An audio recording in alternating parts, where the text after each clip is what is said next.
Hello friends, here I am with next part of this story. I hope you all like the video and subscribe to my channel. So let's start the video with summary. After eons of infidelity, Zeus finally decides to commit to his marriage with Hera. It is the start of a new era for Olympus and the start of the life of a new god.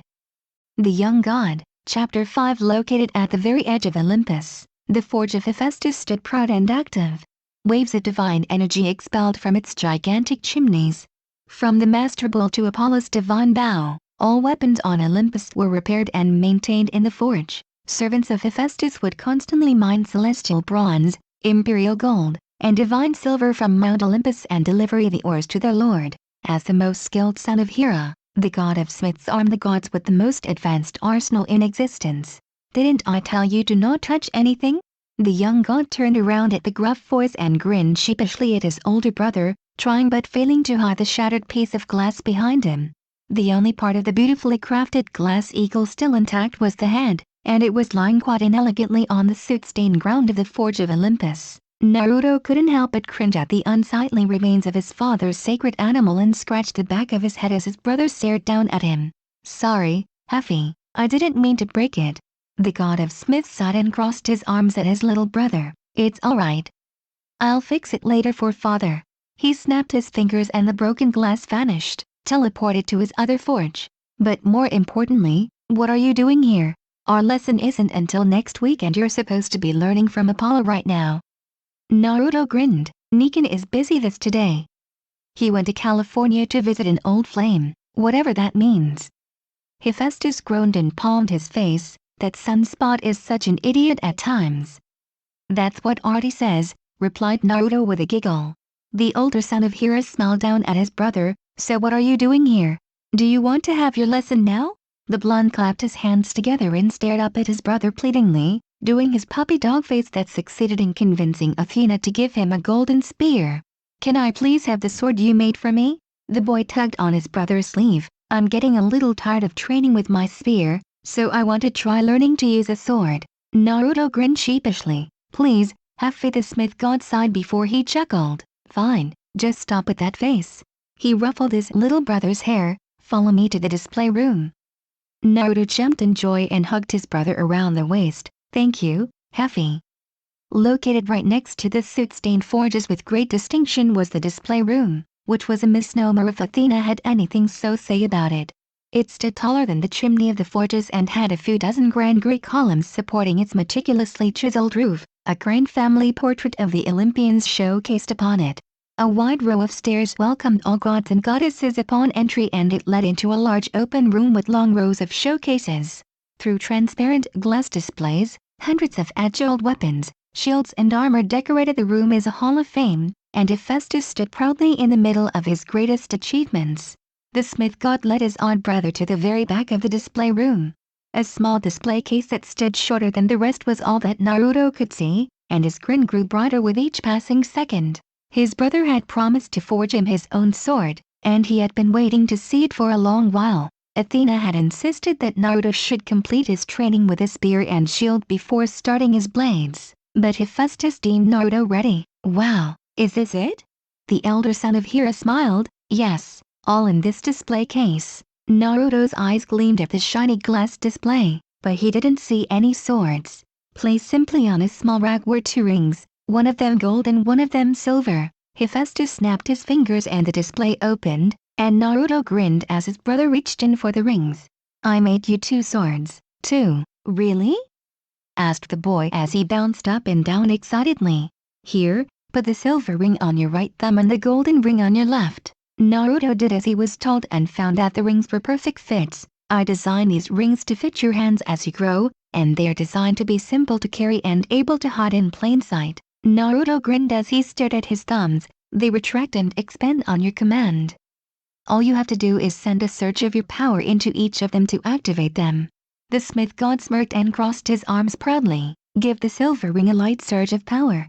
A surge of godly wind filled the silver ring, and it transformed instantly. It was a curved sword with a wide blade, about 5 inches wide. It was 24 inches in length, similar to a gladius, but the most amazing factor about it was that it was extremely thin, so thin that the blade was transparent. It illuminated a brilliant silvery white light and radiated power. It made Naruto shiver as he held it tightly in his hand. And it was very light, almost as weightless as a feather. The hilt was beautifully crafted and fit perfectly in Naruto's hand, shining godly silver. Hephaestus smiled. I named it Blind, signifying his blinding speed and lethality. It is made purely out of divine silver, the rarest of the godly metals found on Mount Olympus. I forged it with my personal flames and completed it with the help of Apollo. We used the heat from his sun chariot to add the finishing touches. The blade itself is 1 micrometer thin, 1/1000th of a millimeter. It is by far the lightest and sharpest blade I have ever made. It weighs less than 1 kilogram and can slice through most, if not all materials in existence, and if you channel your godly wind into the blade, it might actually be the sharpest blade in existence. Naruto was in awe as he twirled the blade around, feeling how perfectly balanced it was. But don't think it's fragile. After my folding with such extreme heat and powerful energy, it can withstand the strongest attack from the heaviest warhammer bluntly, so if you want to shave Ares' head, this is the sword to use. In the name of our father, Hephi, this is amazing.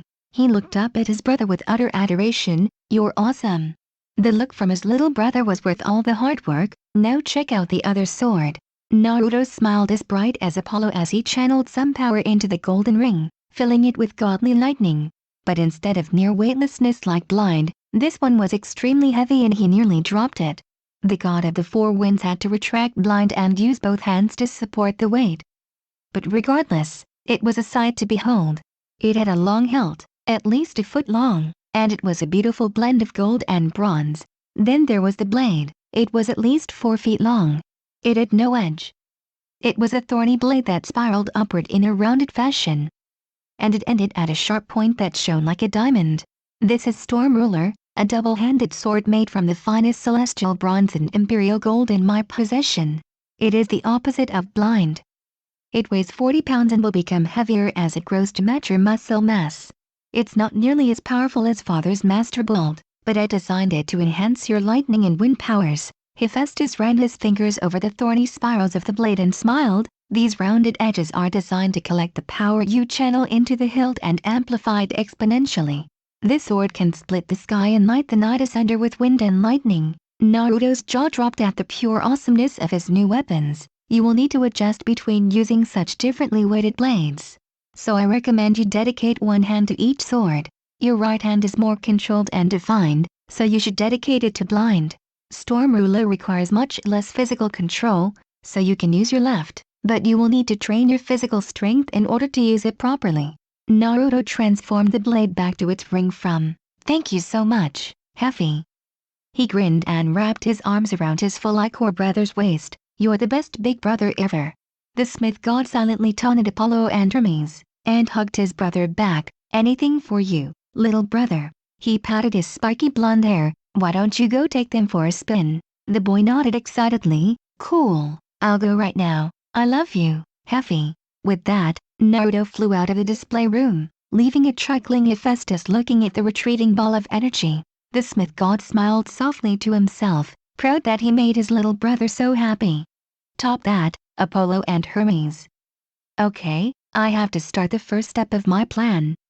The young god flew into the temple of Hermes, one of his favorite places to visit on Olympus. Over the years Naruto had gotten familiar with one of his closest brother's schedule, and since it was Sunday, his brother should be in his temple taking a short break. Soon the familiar sight of the giant caduceus that served as a beacon of the temple of Hermes, and Naruto briefly wondered what would happen if the giant snakes of the enlarged version of the caduceus could come to life. A giant George and Martha would be funny to see. Ignoring the giant conveyor belt that ran from inside the temple, Naruto flew inside. He passed by rows of statues of Hermes, all dedicated to his popular brother from all thieves, travelers, or even salesmen from every era. Though it was a little weird that his brother ended the line of statues of a mannequin wearing a Flash costume. Hermes, still wearing his OPS, Olympia Parcel Services, uniform. Hermes jolted up from his couch, looking around frantically. His sandy blonde hair was still messy and was wearing a pillow head style, and his eyes looked so tired they made Naruto feel a little sleepy. The god of travelers finally noticed his little brother hovering above him and gave him an exhausted wave before slumping back down on his couch. "Come back in a few hours, Naru," muttered Hermes. "Big bro needs his rest." Naruto landed on the ground and started to shake his brother's arm. "Come on, Hermes, I need your help." Hermes groaned and covered his eyes with his other arm. "Please, this is serious. Belle came to me for help and I need you to help me so I can help her." The god started to snore. Naruto shook his arm harder. "Just give me half an hour. After all, you can sleep as much as you want." Hermes groaned again and sat up on his couch. "Naru, why don't you go ask Apollo to help you? Because I know you're better at traveling." Naruto grinned and hopped up and down as he patted his brother's knees. "I need to go to." He paused to look down at a piece of paper Bologna gave him. "San Juan, Puerto Rico." Naruto nodded after he confirmed he said the place's name correctly. "I've already waited a few days and I really need to go there now." "Why in Uncle Hades do you need to go to Puerto Rico?" Hermes rubbed his eyes as he held down Naruto's shoulder with one hand, stopping his hopping. "Belle has 2 daughters there that need help with their dad, and she asked me to go handle the situation." Naruto grinned proudly. "This will be my first divine intervention.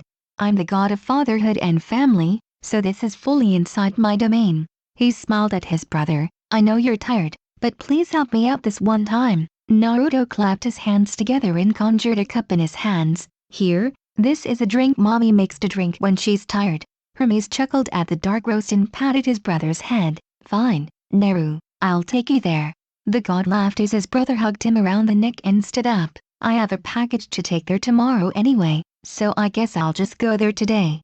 He groaned again as he stretched out the kinks in his back. He really shouldn't have drank so much with Apollo the night before he threw Naruto onto his shoulders, smiling as his kid brother laughed. "To the OPS mobile." Naruto had seen Hermes' delivery truck before, but he'd never been on it. It didn't go nearly as fast as Apollo's soul, but it was still really cool for Naruto. In order to fool the mortals, Hermes had manipulated the mist and made OPS appear as UPS, which was the original truck that spawned thousands in the mortal world. Naruto's brother operated nearly all postal services in the world and had total control over all of them. "Have you been to that part of the world before?" Naruto nodded. "Yes, Nikan brought me there for lunch last year, but we didn't really stay to look around." Hermes grinned. "Well, let Big Brother help you through this quest. Atlantis, Palace of Poseidon." "Naruto, come sit down." Naruto waved at his mother as he stared up at a very large map that served as a gargantuan wall of his uncle's palace. It showed all major current and all bodies of water in the world and showed, in real time, the conditions and placements of all things in water. The young god recognized several larger islands, like Great Britain and Japan, on the map and was fascinated at all the information the map provided. It showed the amount of marine life currently living around the islands, even sea monsters, and it showed the amount of mermen located in the area that served as scouts for his uncle. Hira sighed at her distracted son, oblivious to the fact that half of Naruto's presence was currently flying with Hermes in his delivery truck. She had brought her son to their usual ladies' afternoon tea, located under the sea instead of the main hearth, but the young god was too busy with staring at the map of Poseidon's domain. The queen couldn't help but wonder why her son found it so interesting. In the last 10 times they visited Atlantis, Naruto just ignored the map, and Amphitrite smiled at her nephew. "What's Naruto looking at?" Hira shrugged. "I have no idea." Demeter giggled at her little nephew as she poured more tea for herself. "I don't know what he's looking at, but he sure makes pretty good cookies." She smiled at her older sister, who smiled and nodded. "He almost makes it as good as you do, sister." "He sure does," chirped a happy Artemis. "I brought some back to my hunters last time and they devoured them. Someone lucky is going to grab him up as soon as he grows up," muttered Aphrodite with a small smile. "He's just the perfect package." Hera gave the goddess of love a look, but she continued, "Just think about it, he's going to be a powerful god given his domains and parentage. He's going to be quite the handsome hunk if he's anything like his brothers. He's the god of fatherhood and family, so he's guaranteed to be a great father and husband." She snacked on another cookie with a grin. "And he's a great cook too." Amphitrite sighed. "If only his uncle is more like that." Demeter gave a small laugh. "That's true. He will be quite the catch for some lucky girl out there." "Yes, my son is great, but you will not mess with his love life. Aphrodite. The love goddess scoffed. Oh please, if he's anything like any other god, he won't need my help to get girls. Hera scowled. Look at your other sons. Ares has different girls every day, and even someone like Hephaestus would have several demigod children every other year. Aphrodite winked. Believe me, every god eventually becomes like that. Artemis crossed her arms. Not if I can do anything about it.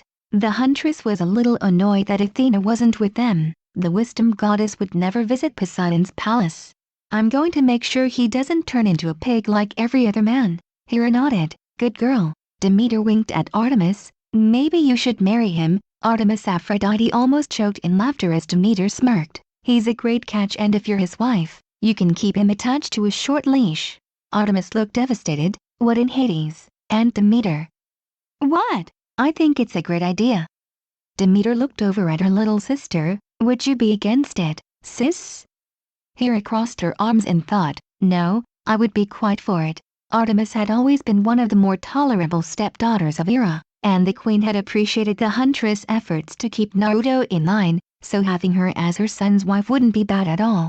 Out of all the goddesses, I think you are the one most suitable for my boy. The huntress looked sick. This is just wrong. Hestia smiled warmly. I think you two would make a cute couple. Artemis looked at her favorite goddess in shock. I know you don't like men, but Naruto is going to be a great god. He will also be a great father, so he'll treat all your hunters very well. And I've already taught him to make all your favorite foods, so he can cook for you every night. Aphrodite was in titters. Oh, this is so perfect! Artemis glared at everyone at the table. You are all being ridiculous. She crossed her arms and shook her head. I love Naruto, but only as a big sister. Just like I did with Zeus, said Hera slyly with a smirk. Believe me, that will start to change after a few centuries. The Queen of Atlantis giggled. Oh my, if you really do marry him, it'd be the biggest event of the last 10 millennia. Amphitrite gave the goddess of the moon a smile. I can already see the wedding ceremony. Alright, that's enough. Artemis was flaring her power. This topic is preposterous. I am not going to marry anyone. What are you talking about? The goddesses almost jumped out of their bones as Naruto suddenly reached for a cookie from next to his mother, looking at his family with his big blue eyes as he munched on his snack. He looked up at Artemis, very intrigued. Who are you going to marry, Artie? His mother and aunts all started to laugh while his sister scowled, making Naruto look around with a very confused expression on his face. What is it? Hera kissed the top of her son's head and sat him down on her lap. We're talking about Artemis and if she should marry someone. The other goddesses all smirked as Artemis sighed. What do you think? Do you think she should marry someone? Yeah, of course, replied Naruto with a quick nod, reaching for another cookie. Everyone should get married and Artie is great. Aphrodite giggled and ruffled his hair. Really?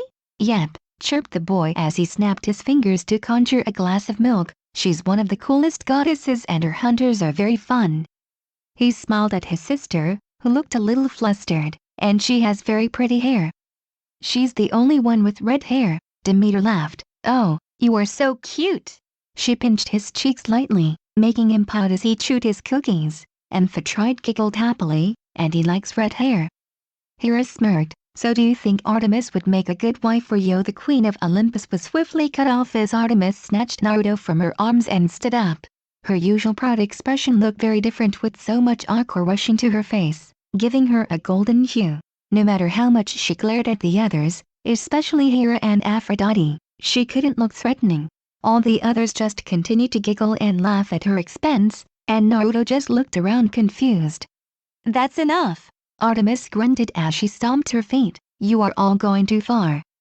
Naruto giggled at the laughter of the others, glad that no one was suspecting anything. I hope we stay here until after dinner. I'm going to need more time in Puerto Rico. As long as mommy doesn't notice anything about my powers, it should be okay. He looked at his sister, who was still holding him in her arms. But why is Artie looking so gold? Naruto grinned as he stared out the windows and down at the gorgeous view of San Juan. The city was laid out like a small maze and he couldn't stop the excitement from bubbling up from his chest. This was the first time ever that he went out on his own without his mother or father knowing, and it felt pretty awesome. So let me get this straight, asked Hermes with one hand on the wheel. his truck flying through the air swiftly. Bellona asked you to help with her daughter with their father, who is suffering from some kind of post-traumatic stress. She's afraid that he will harm the girls and wants you to help them. The boy nodded as he kept staring out the window. Yep, that's right. Hermes chuckled and rubbed his temples. Do you even know what post-traumatic stress is? Well, Athena taught me it a while back, but I don't really understand it. Naruto shrugged. It's some sickness and I guess it is bad for our nieces. The god of thieves chuckled. Naruto, our nieces are probably older than you. Hila is older than me, but Reina is 1 year younger than me. Bellona had given her brother a full description of her daughters, and Naruto had been looking forward to meeting them. Hermes sighed at his brother. What I want to ask is, do you even know how to handle the situation? He glanced at the boy. You're still a child, little bro. These situations are very hard to handle properly, even for full-grown gods. These mortals are very different from us and you've never really interacted with any of them, so this is much more complicated than you think. Naruto looked at his brother and thought, nodding at his words, these people are very fragile and weak and you have to be careful when interacting with them. A playful push from you will probably kill them. Naruto scratched the back of his head. So what should I do? In my experience, you have to be very subtle. Try to get to know the girls as friends before you try anything out of the ordinary. Hermes had to scratch his head, trying to not make it sound like he was teaching Naruto to pick up mortal women. In this case, try to find out if their father is going crazy and if he will actually harm them. If he does, I assume Bellona would want you to bring them to Camp Jupiter. I can't bring them there myself, can I? Isn't that against the rules? Hermes nodded. Yes, but you can always conjure up a plane ticket for the two of them. I did that to help a couple of my kids a few years ago. The god shrugged. Honestly, Bellona could do that on her own, but I guess our Roman selves are just much stricter. Okay, got it. Well, we're here in San Juan. Hermes smiled at his little brother. Where to go next, Captain? Naruto grinned and rubbed his hands together. Now I do a little trick Mommy and Hephaestus taught me. He closed his eyes and focused his energy, slowly slipping his consciousness into his domain of family. Instead of darkness, his closed eyes started to see shades of color in a vastness of black. Naruto could see a large shade of orange right next to him, the signature of his brother Hermes. This was the art of familial sensory, the ability that allowed Naruto, along with Hephaestus and Hira, to locate and pinpoint family members. Hermes was Naruto's half-brother, so his color was very apparent and bright. Someone like Hephaestus would appear in an even brighter color. And off to the distance, far below in the city, Naruto saw 2 shades of purple, indicating his relations to them, his nieces. Just drop me off somewhere down there. I can find my way to them, Hermes. Fine, but take this with you. Hermes gave his brother a small earbud and stuck it into his ear. Have made this to communicate with me. It's a kind of phone. Just tap your ear once and it will automatically contact me, so if you need any help, but give me a call. Naruto opened the door with a grin. Okay, thanks, Hermes. With that, the young god jumped from the car and flew down into the city. Hermes sighed and couldn't help but chuckle. In the name of order and chaos, don't let him embarrass himself. It had been eons since the god had witnessed a young god's first divine intervention, especially one he actually cared about. In all honesty, he was very glad that he got to witness Naruto's first mission down in the mortal world. Knock, knock. What is Hades? Cried Hermes as he jolted, glaring at the passenger side window. He groaned at the laughter of his older brother, giving him the finger as he opened the door and sat down next to him. You almost scared me to Tartarus, Apollo. The sun god was still laughing. Oh, that was awesome. He wiped some tears away and shook his head. You're still as squeamish as ever, Herm. What are you doing here? Asked the younger god. I'm in the middle of something here. Apollo scoffed. You think I would miss out on Lil Bro's first time? The sun god grinned and looked down from the window. I've foreseen this day for weeks and I plan my schedule around it. It's a good thing I went to visit Gretchen earlier today. If I wasted any more time I wouldn't have gotten the 5th round in. Only 5 rounds? Hermes scoffed. You're getting dull, brother. You shouldn't talk, fastest god on Olympus. The sun god chuckled at his fuming brother. I'm impressed at your delivery speed and all, but some packages should take a little more time.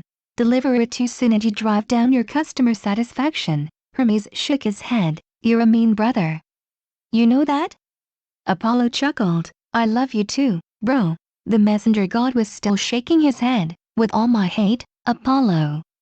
Can the two of you shut up? Apollo and Hermes were shocked to see the navigator attached to the windshield sudden morph into a computer monitor, revealing their brother's face. I'm trying to keep track of where Naruto is, so be quiet. Hermes grunted. You hacked my car again, Hef? Oh, don't whine about it. I'm just trying to keep an eye on that little troublemaker. Hephaestus was tinkering with some gadget as he looked into the screen. I'm tracking the earbud you gave him and my satellite is zooming down on it. Apollo grinned. Good. Now you and Herm can see what's happening. He crossed his arms with a smirk. Not all of us are all-seeing, after all. Oh, shut up! Snapped the two other sons of Zeus. Naruto smiled at the beauty of San Juan, enjoying the sight of streets paved with gray bricks and lined with houses with bright blue and yellow walls. Not unlike Olympus, there were many people walking around, though none of them had the usual godly auras. And instead of nectar and ambrosia, Naruto caught sense of amazing foods, ones he hadn't tried before. He could already tell that Artie would enjoy some of the local cuisine and planned to learn to make them for her. Okay, where are the girls? He closed his eyes and the shades of purple appeared again. He was much closer than he had thought and landed on the nearest rooftop. The white sandy tiles felt warm through his shoes and the black railings were hot on his hands, but he didn't really care. He looked down from the roof and found himself looking at a restaurant named El Jibarito. It looked very nice with a coat of bright turquoise paint with white-edged arches as a welcoming.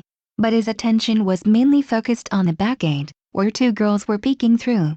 The one of the left was much taller than the other, clearly Hila. From where he was, Naruto noticed that she looked a lot like Bologna. They had the same black hair and piercing black eyes. The shorter girl, Reina, looked a lot like her sister and mother, though she had softer features and looked very pretty with her broad and giddy smile.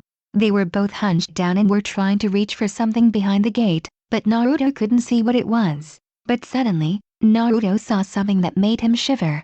It was a very large hound, a hellhound. It was the size of a semi-truck and was slowly sniffing as it stomped its way through the street. It clearly caught the scent of the two demigoddesses and decided to have them as an afternoon snack. Naruto had never seen a hellhound before, though he had read that his uncle Hades controlled them. But no matter. If it wanted to harm his nieces, he wasn't going to let it live. Naruto grinned. Let's take Blind for a spin. The young god increased his deeply suppressed power a little and summoned Blind, marveling at its beauty and magnificence with a smirk. Excited, he jumped from the roof and lowered himself directly in front of the hound. The dog stared right at him for a second, but soon it started to shake and back away in fear, finally noticing the presence of a powerful god. It was far too slow and late, and Naruto was already above him with Blind raised. The god of fatherhood harnessed a small hint of his wind powers into the blade and slashed down, seeing the blade slice vertically through the hound. Hephaestus was not joking at all. Through the entire attack, Naruto never even felt his blade make contact with the monster. Soon the hound stopped shaking and was split open in half, each of his sides falling to the ground. But to Naruto's ever shock, his simple slash not only penetrated the skin of the hound, but also the street. There was a large scar upon the gray paved road, stretching to the very end of the street.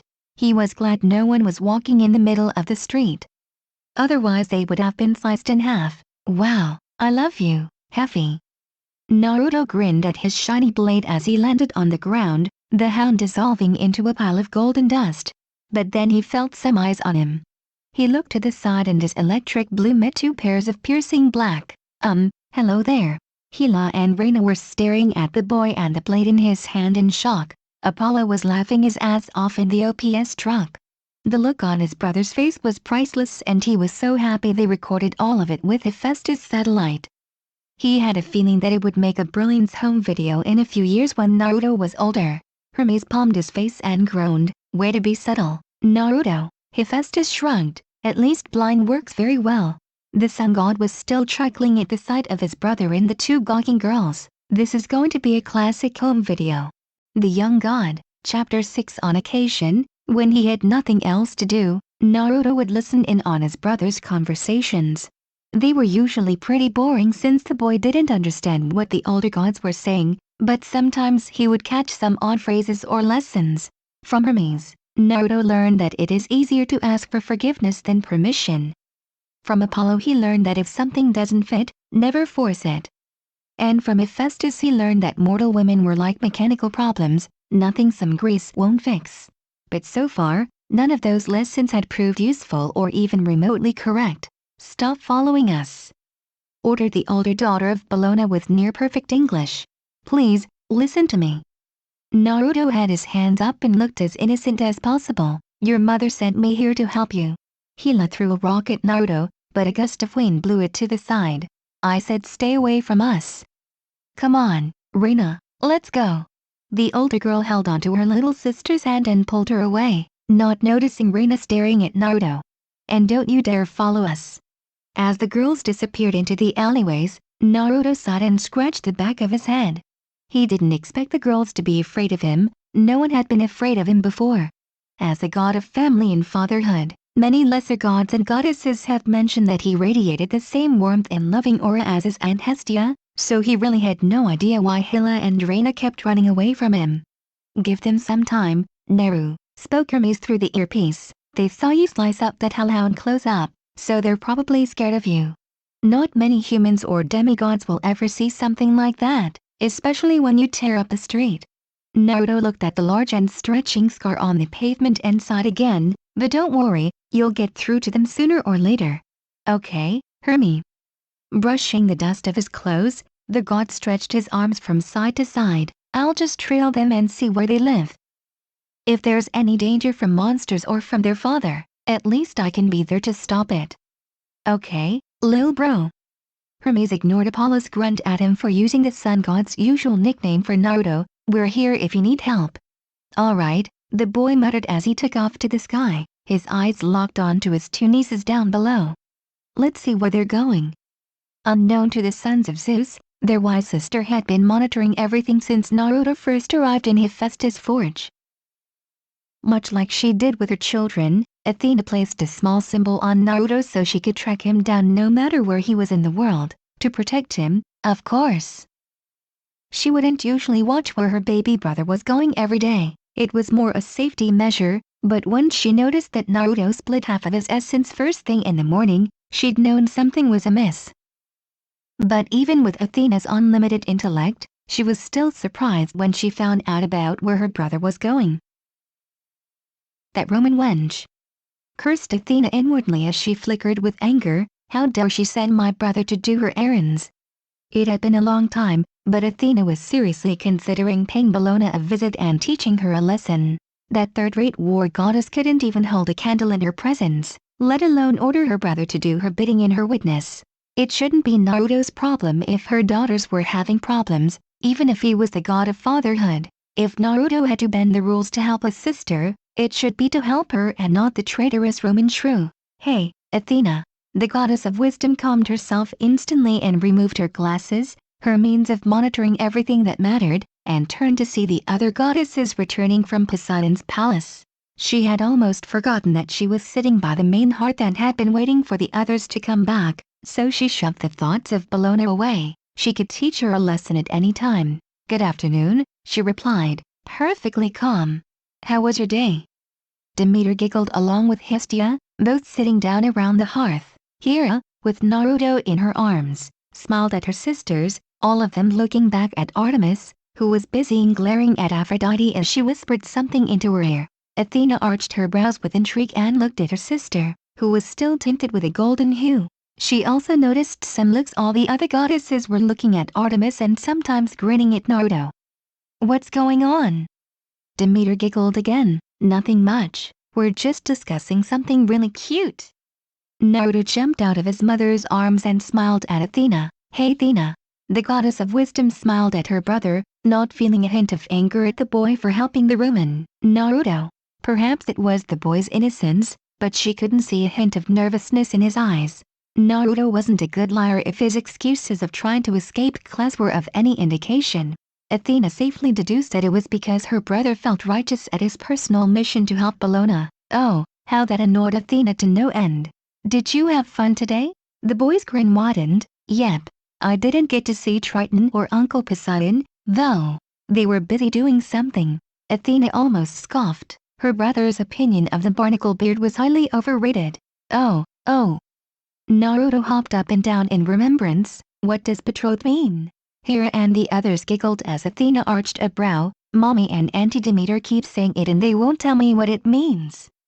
Hestia patted Naruto's head after she giggled at Artemis' golden face. You'll understand when you're older, Naruto. Athena seemed to connect the dots. Yes, it is not a word you need concern yourself with, little brother. She glanced at Artemis, who looked very uncomfortable, although I must say, I didn't expect to see it used under such circumstances.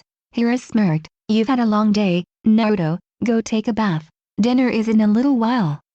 Naruto pouted at his mother. Fine, don't tell me. I'll just ask Nikan later. With that, the wind god flew back to his parents' temple, his pout not leaving his face. So started Athena as Naruto left earshot. Anything you want to tell me, Artemis? No, replied Artemis sternly, a little annoyed that her favorite sister caught on so quickly. And enough of this already. Yes, I love Naruto, but as a sister, no, I will not come to love him romantically. I do not plan to love anyone romantically. You can't plan to love someone, Artemis. Aphrodite shook her head at the immature goddess. Love is perhaps the most spontaneous and irrational emotion. It preys on the unknowing and forbidden, and it cannot be controlled, especially you since you've never experienced anything remotely close to love. Artemis frowned as the love goddess scoffed at the thought of the huntress thinking what she had with Orion was love, that wasn't even close. Trust me, I am not lying. Hestia sighed. We're only teasing you, Artemis. But as a fellow virgin goddess, I must say that I would not be against you forsaking your vow. Demeter nodded along with her sister. Unlike Athena and myself, your reasons for becoming a virgin goddess may be a little premature. Not all men are bad or will take advantage of women, and if the opportunity presents itself to you, I would encourage you to take it. Artemis looked up at her favorite aunt, who was smiling warmly at her. I'm not saying Naruto specifically. I just want you to give it a thought. Who knows? Maybe the goddess of childbirth and maidens will want a family of her own, maybe a husband and perhaps a little daughter. I have often wondered about you, sister. Athena was quite surprised at how deep Hestia felt about Artemis, and her words made the wisdom goddess want to add in. I don't marry because I don't feel any need for romantic bonding. And since I can have children through the meeting of the minds, I don't have a problem. But you've always had very strong maternal instincts. Your hunters are clear indications. Artemis turned away, still flushed. I think if you find the right man, you will be very happy. Wow, this sure turned serious very quickly, muttered Demeter as she played with her dress. Yes, but I totally agree. Aphrodite smiled sweetly at her rival. Artemis, I know you don't believe in falling in love or any girly stuff that you think I love, but you do want to be happy, don't you? We're immortals, and I don't need to tell you how boring it can become after thousands of years. Don't you think starting something new and fresh may liven up your life a bit? I'm sure you won't like playing around with some men like I do, but finding one cute guy to have a relationship with wouldn't be so bad. Aphrodite winked at her. And don't worry about your hunters. They all don't like men because they've all met bad men, the scum of the earth.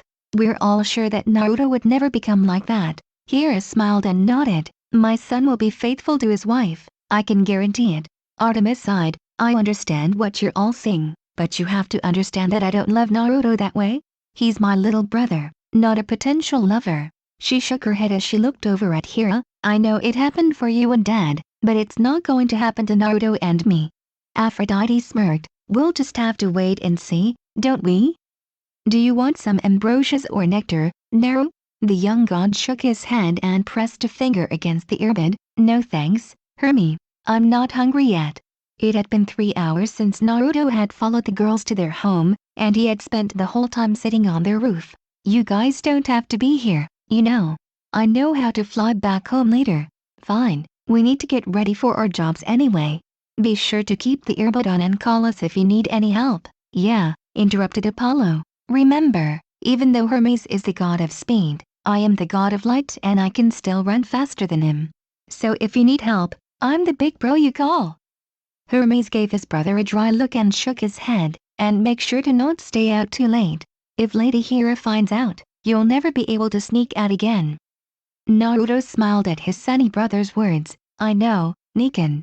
I'll be back before Artie's chariot leaves." He looked up at the sky and winked. "Thank you for coming with me, guys." "You're welcome, lil bro."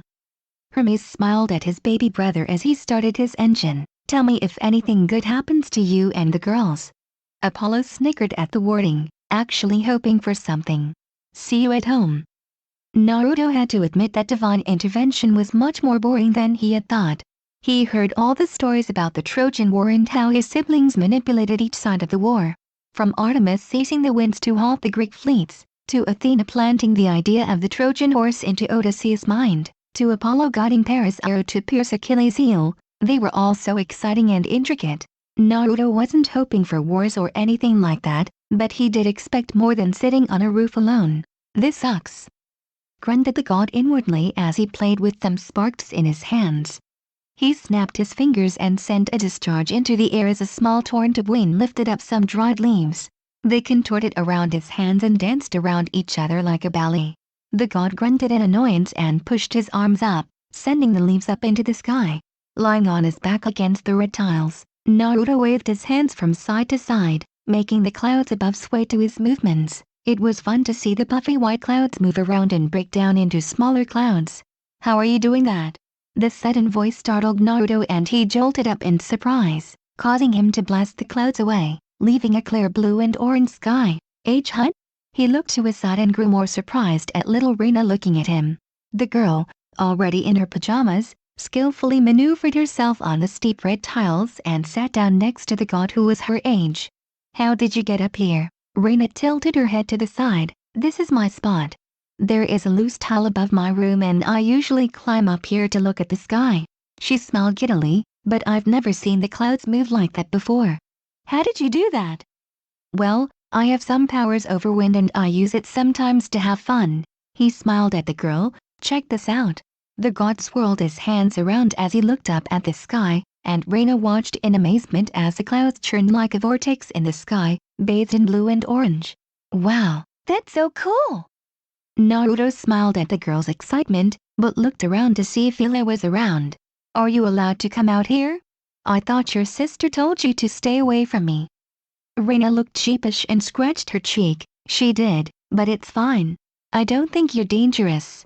She smiled at the boy who was barely taller than her. "You're a kid, just like me. How dangerous can you be?"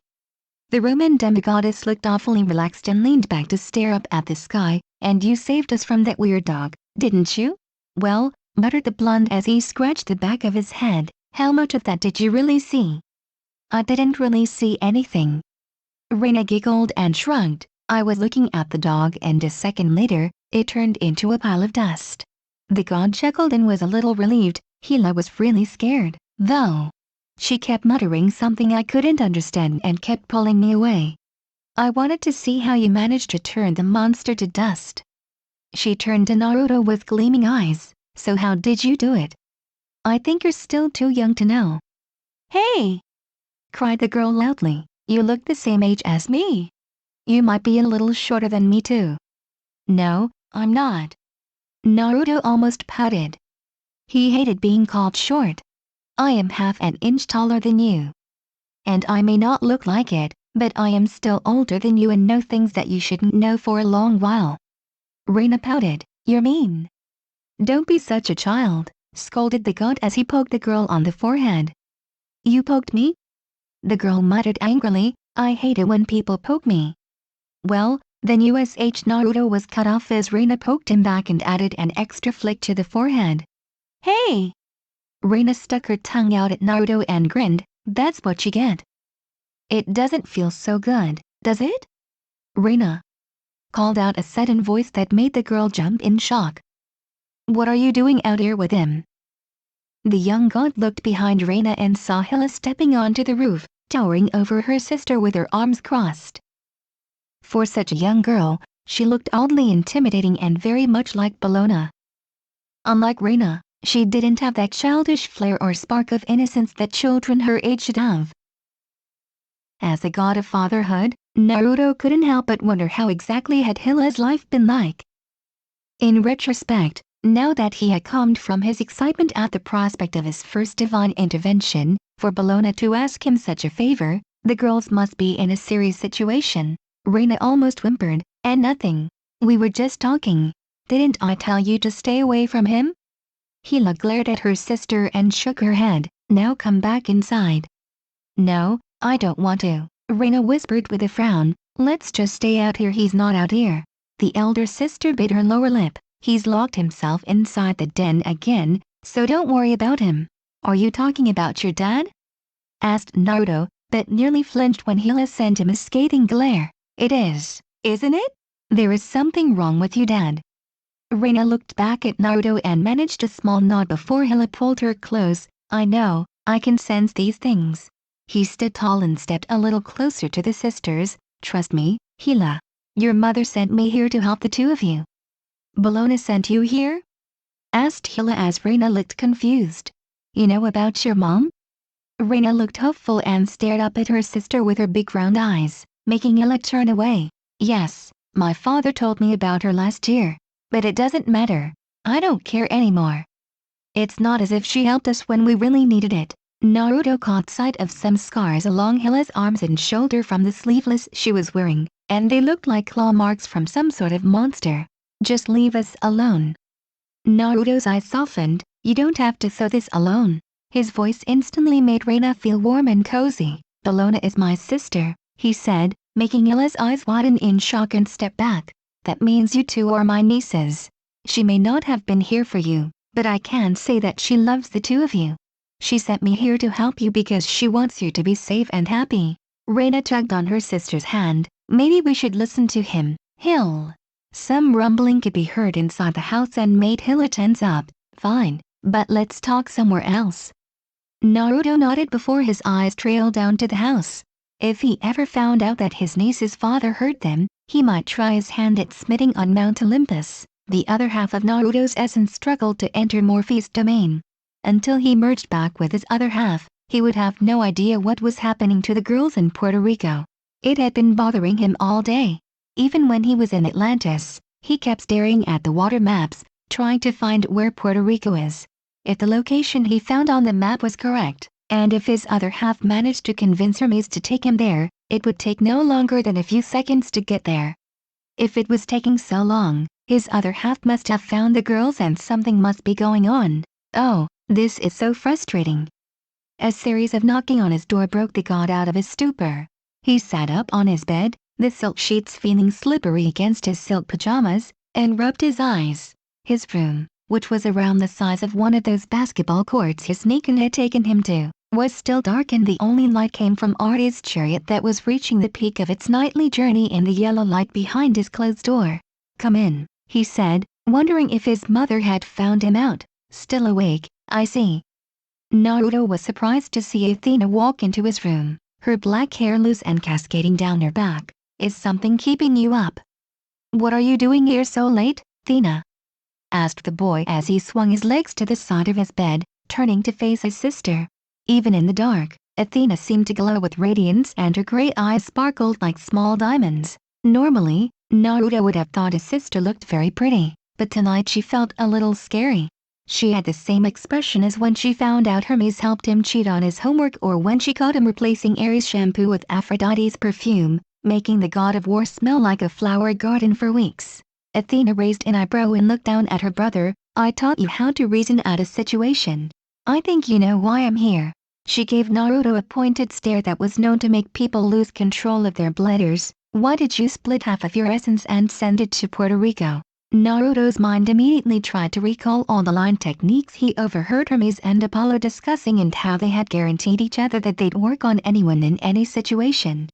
I was chasing a piece of tail and lost track of time."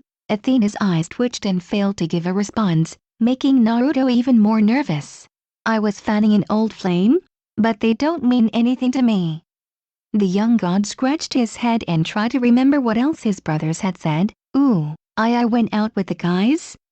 I am going to castrate you, Apollo." The boy sighed and reached for Athena's hand. "I'm sorry, Athena. I went to help two of my nieces. They are in trouble with their father and something really bad might happen if I don't help." Athena didn't relent and kept staring down at Naruto, and they are Bel's daughters. The goddess of wisdom grunted at Naruto's nickname for the Roman wench. You are indeed the god of fatherhood, but it is still against the rules to directly interact with demigods. Don't be mad at me, Athena, whispered Naruto with a pout. Please. Athena sighed and sat down next to her baby brother. I'm not mad at you, Naru. But why are you helping Bellona? Her Roman sister had already taken her title from her and her believers had taken her statue. Athena would sooner destroy Bellona than to let her squirm into her little brother's heart. You shouldn't help her. She's a traitorous, pathetic goddess. Naruto frowned. She's my sister too, Athena. The goddess of wisdom couldn't help but feel a sting of pain in her heart at his words and looked away. I'm helping her because I care for my family and I don't want to see any of them get hurt. That includes the demigods and demigoddess down in the human world. My helping Bellona doesn't mean that I like her over you, Athena. The boy had his head down and pulled on his sister's sleeve. You and Artie are my favorite sisters, you know that. I love you, Athena. The daughter of Zeus relented and ruffled Naruto's hair. I know, she said before she pulled the boy into a hug, kissing his head. I love you too, Naru. Naruto sensed something in his sister, something he felt when he spoke with Bellona. Is something wrong, Athena? His electric blue eyes sometimes extracted answers better than Athena's dark gray. Is it one of your children? I can sense something wrong. After a brief silence, Athena nodded. It's Annabeth. She's run away from home. What? The goddess sighed. She's gotten tired of her family ignoring her problems and in some cases blaming her for things that are not her fault. Athena's eyes flickered with power as she thought about Annabeth's father and stepmother. Damn those two mortals to Hades. I have half a mind to smite that woman for treating my daughter this way. Naruto frowned and patted his sister's shoulder. Annabeth is only 7 years old. Even with my guidance, she'd never make it to Camp Half-Blood without any prior training. I'll go help her. Naruto stood and smiled at his sister. I'm already helping Reina and Hila anyway. If I'm going to break the rules, might as well break them at the same time. The boy had thought about asking his father for permission, but just as his brothers said, it was easier to ask for forgiveness than permission. Annabeth is my niece and the daughter of one of my two favorite sisters, so I have to help her. Athena was disgusted by her own hypocrisy, but she loved Annabeth. Thank you, Naruto. I'll help you along the way. Naruto grinned and picked Athena on the cheek. No problem, sis. So, started Hila as she stared at Naruto, you're a god? Naruto cringed at the uncensored question and the head that turned because of it. While he understood Hila's reasoning to not have this conversation within her father's earshot, talking about being a god right in the middle of a park wasn't much better. The evening wind may have left the park scarce of people, but the common commuters around the streets could still hear them, especially if Hila continued to speak so loudly. Naruto hushed her. Not so loud, please. Reina tilted her head. You're our uncle? She arched her brows. You're no older than me. The god sighed. I told you, gods have to grow up too. But that's not important. He looked at Hila, who still appeared apprehensive. Tell me what is going on with your father. And so the tale began. According to Hila, her father hadn't always been like this. In her earliest memories, he was kind, warm and loving and everything she wanted in a father. But as the years went by and her father came back from the Iraq War, he developed post-traumatic stress disorder and became increasingly paranoid. He bought weapons of all kinds from around the world. Their home, instead of normal furniture, was filled with guns of all shapes and sizes and all sorts of swords and spears made with different types of special metals. Even after Reina was born, her father didn't change. Instead, he was even worse. He started to lock Hila and Reina into the room to protect them against his enemies. He didn't work and spent all his money on his weapons. He didn't eat, and didn't feed his daughters. And recently, he was even starting to think his daughters were trying to harm him. Reina had tears welling in her eyes as she hugged her big sister's arm. He scares me a lot. Hila held Reina close and sighed. He told me about Mother last year. He says that we should have powers and we need to learn how to use them. So recently, he's been teaching me how to use his weapons. But he's getting worse, I can tell. Naruto scooted closer to his nieces. Did he ever hurt you? No, replied Hila with a frown. His weapons actually saved us against some monsters. This dog still clawed me on the arm, but I managed to kill it with one of Dad's swords. She bit her lip and fought to remain tough. His teachings actually saved us, but eventually, he'd snap. That I know for sure. If you want, I can bring the two of you to a safe place right now. The girls looked up at Naruto. It's far away from this place. It's a camp designed for people like you. There you will train to control and hone the powers you received from your mother, and I can guarantee that you'll be safe there. Hila looked intrigued, but Reina spoke up. What about Dad? She stared at Naruto. We can't just leave him here. You're a god, right? Can't you just heal my dad? Naruto looked sheepish and scratched the back of his head. Well, no. My brother Apollo is the god of healing and medicine, so he probably can, but this is kind of against the rules. Your mother can't directly associate with you without breaking the ancient laws, and I can only technically do this, so there's no way I can get Nikan to do this. Reina tugged on her sister's sleeve. We can't leave Dad here. Hila pursed her lips and gave a nod, one that Naruto saw as forced. We'll stay here for now, but we have to leave if this gets worse. Above all, I have to protect you, Rei. Here, take this. Naruto snapped his fingers and conjured two small hair clips. These are charmed, and when you wear them, you will be able to communicate with me. I will look over the situation, but if I'm not actually, contact me and I will come here right away. Hila bit her lip. Thank you. Yeah! Chirped Reina with a grin. You're cool, Uncle Naruto. The boy smiled and patted Reina's head. Now, let me make you something to eat. This is the end of this story. I hope you all like the video and subscribe to my channel. And please watch other playlists I make. And please help me grow my channel. And please recommend me any Naruto stories you all like to listen. I hope you all fine.